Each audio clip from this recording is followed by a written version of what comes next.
ಸಿಂಹರಾಶಿ, ಧನಲಾಭದಿಂದ ನಿಮಗೆ ಸಂತೋಷ ಆಗಲಿದೆ. ಹಣ ಕೈ ಸೇರುತ್ತೆ. ಯಾವುದೋ ವ್ಯವಹಾರದಿಂದ ಅಥವಾ ಇನ್ಯಾವುದೋ ವ್ಯಾಪಾರದಿಂದ ಕೈಯಲ್ಲಿ ಹಣ ಸಿಕ್ಕತ್ತೆ. ಅದರಿಂದ ನಿಮಗೆ ಸಂತೋಷ ಆಗುವಂಥದ್ದು. ಹಲವು ಸಮಸ್ಯೆಗಳಿಗೆ ಪರಿಹಾರವನ್ನು ಕಂಡುಕೊಳ್ತೀರಿ. ಹಲವಾರು ಸಮಸ್ಯೆಗಳನ್ನು ಎದುರಿಸ್ತಾ ಇರ್ತೀರಿ. ಆದರೆ ಕೆಲವು ಸಮಸ್ಯೆಗಳಿಗೆ ಪರಿಹಾರ ನಿಮಗೆ ಸಿಗ್ತಾ ಹೋಗುತ್ತೆ.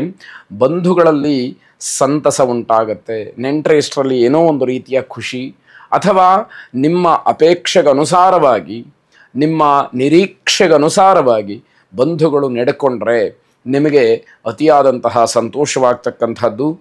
ಭೂಮಿ ಖರೀದಿಯ ಯೋಗ ಇರತಕ್ಕಂಥದ್ದು. ಅದನ್ನು ಒಳ್ಳೆಯ ರೀತಿಯಲ್ಲಿ ವಿನಿಯೋಗ ಮಾಡಿಕೊಳ್ಳಿ. ವಿದ್ಯಾರ್ಥಿಗಳಿಗೆ ಮಾತ್ರ ಕೆಲವು ಸವಾಲುಗಳು ಎದುರಾಗುತ್ತೆ. ತಾವು ಅಧ್ಯಯನವನ್ನು ಬಹಳ ಪರಿಶ್ರಮದಿಂದ ಮಾಡಬೇಕಾದಂತಹ ಒಂದು ವಾತಾವರಣ, ತಾತ್ಸಾರ ಮಾಡಿದಾಗ ಅದರಿಂದ ಆಗತಕ್ಕಂತಹ ತೊಂದರೆ ಹಲವಾರು ದಿನಗಳ ನಿಮಗೆ ತೊಂದರೆಗೆ ಕಾರಣವಾಗುತ್ತೆ.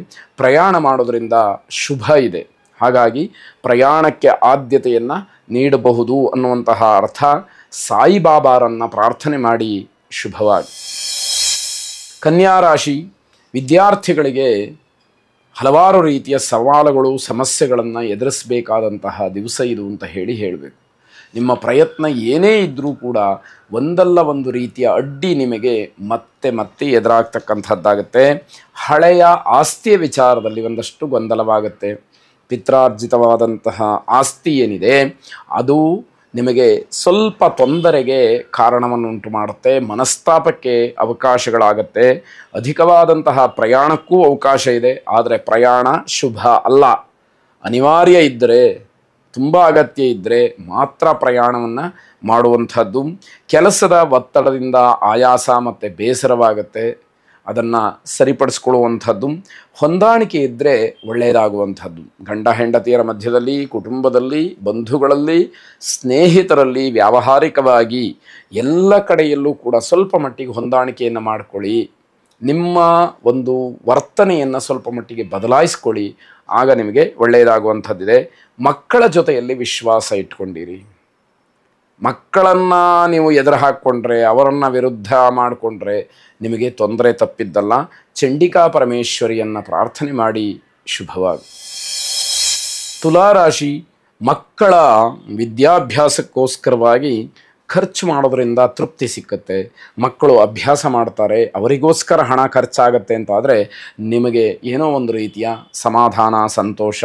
ಸ್ನೇಹಿತರ ಮಧ್ಯದಲ್ಲಿ ವಾದ ವಿವಾದಗಳು ಏರ್ಪಾಟಾಗುತ್ತೆ. ಅದಕ್ಕೆ ಅವಕಾಶಗಳು ಬೇಡ. ಯಾಕೆ ಅಂತಂದರೆ ಅದು ದ್ವೇಷವಾಗಿ ಪರಿಣಮಿಸಿದರೆ ನಿಮಗೆ ಸಮಸ್ಯೆಗಳಾಗಬಹುದು. ಸಾಲ ಮರುಪಾವತಿಗೆ ಅವಕಾಶ ಇದೆ. ಸಾಲ ಮಾಡಿದರೆ ಹಣವನ್ನು ನೀವು ಹಿಂದಿರುಗಿಸಿ ಕೊಡಲಿಕ್ಕೆ ಅವಕಾಶಗಳು ಹೆಚ್ಚಾಗಿ ಸಿಕ್ಕುವಂಥದ್ದು. ಇದರ ಅರ್ಥ ನಿಮಗೆ ಹಣ ಒದಗಿ ಬರುತ್ತೆ ಅಥವಾ ಬೇರೆಯ ವ್ಯವಸ್ಥೆ ಆಗತ್ತೆ ಅನ್ನುವಂಥದ್ದು. ನೀವು ಆಸ್ತಿ ಖರೀದಿಗೆ ಮುಂದಾಗುವಂಥದ್ದಿದೆ. ಹಾಗಾಗಿ ಅದರ ಬಗ್ಗೆ ಸರಿಯಾದಂತಹ ಆಲೋಚನೆ, ನಿರ್ಧಾರಗಳಿರಲಿ ಅಂತಕ್ಕಂಥದ್ದು. ಮನೆಯಲ್ಲಿ ಸಣ್ಣ ಪುಟ್ಟ ವಿಚಾರಗಳಿಗೂ ಕೂಡ ಹೊಂದಾಣಿಕೆ ಇರಬೇಕಾಗುತ್ತೆ. ಇಲ್ಲದೇ ಇದ್ದರೆ ಮನೆಯವರ ಪರಿಪೂರ್ಣವಾದಂತಹ ಸಹಕಾರ ಪರಸ್ಪರವಾಗಿ ಇರುವುದಿಲ್ಲ ಅನ್ನುವಂಥದ್ದು ಗೊತ್ತಾಗಬೇಕು. ಸಾಂಸಾರಿಕವಾಗಿ ಕೆಲವು ಮಾತುಗಳು ಬರುತ್ತೆ, ಇದು ಪ್ರತಿನಿತ್ಯದ್ದು. ಆದರೆ ಆ ಮಾತುಗಳನ್ನು ತಾತ್ಸಾರ ಮಾಡೋದು ಬೇಡ. ಹಾಗಂತ ಅದನ್ನೇ ತುಂಬ ಆಳವಾಗಿ ಮನಸ್ಸಿಗೆ ಹಚ್ಚಿಕೊಂಡು ಹೋಗುವಂಥದ್ದು ಕೂಡ ಬೇಡ ಅಂತ ಅರ್ಥ. ಗೋಸೇವೆಯನ್ನು ಮಾಡಿ ಶುಭವಾಗಿ. ವೃಶ್ಚಿಕ ರಾಶಿ, ವ್ಯವಹಾರದಲ್ಲಿ ತುಂಬ ದೊಡ್ಡ ಗೊಂದಲವನ್ನು ಮಾಡಿಕೊಳ್ತೀರಿ. ಅದು ಬೇಡ ಅಂತ ಅರ್ಥ. ಯಾಕೆ ಅಂತಂದರೆ ವ್ಯಾವಹಾರಿಕವಾಗಿ ಎಲ್ಲಿ ಗೊಂದಲವಾಗುತ್ತೋ ನೀವು ಯಾವ ನಿರ್ಧಾರ ಮಾಡಲಿಕ್ಕೂ ಆಗೋದಿಲ್ಲ. ಆ ವ್ಯವಹಾರ ಕೆಟ್ಟು ಹೋಗುತ್ತೆ ಅನ್ನುವಂಥದ್ದು ಇಲ್ಲಿ ಗಮನಿಸಬೇಕು.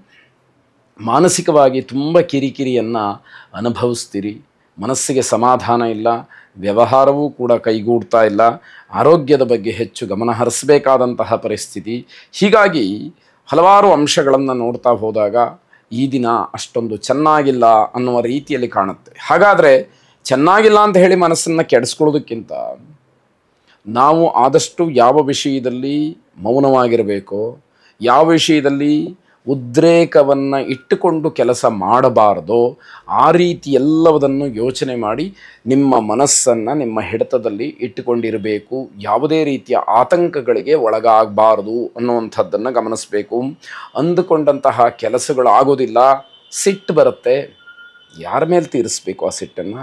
ಹೀಗೆಲ್ಲ ವಿಚಾರಗಳು ಇರುವಂಥದ್ದು. ನಿರುದ್ಯೋಗಿಗಳಿಗೆ ಮಾನಸಿಕವಾದಂತಹ ಹಿಂಸೆ, ಒಂದು ಕೆಲಸ ಇಲ್ಲ, ಕೈಯಲ್ಲಿ 4 ಕಾಸಿಲ್ಲ, ಅಥವಾ ದುಡಿಮೆ ಮಾಡ್ತಾ ಇಲ್ಲ, ಹೀಗೆ ಅವಮಾನದ ಮಾತುಗಳನ್ನು ಮತ್ತೆ ಮತ್ತೆ ಕೇಳಬೇಕಾದಂತಹ ಸ್ಥಿತಿ. ಸ್ವಯಂ ಉದ್ಯೋಗ ಮಾಡುವಂಥವರು ಮಾನಸಿಕವಾದಂತಹ ನಿರ್ಧಾರವನ್ನು ಗಟ್ಟಿ ಮಾಡಿಕೊಳ್ತೀರಿ. ನಾನೇನಾದರೂ ಉದ್ಯೋಗವನ್ನು ಮಾಡಲೇಬೇಕು ಅನ್ನುವಂತಹ ರೀತಿಯಲ್ಲಿ ಇರುತ್ತೆ. ಧನ್ವಂತರಿ ಮಹಾವಿಷ್ಣುವನ್ನು ಪ್ರಾರ್ಥನೆ ಮಾಡಿ. ಶುಭವಾಗಿ. ನ್ಯೂಸ್ ಫಸ್ಟ್, ನಿರ್ಭೀತಿಯಿಂದ ನಿಮ್ಮ ಪರವಾಗಿ.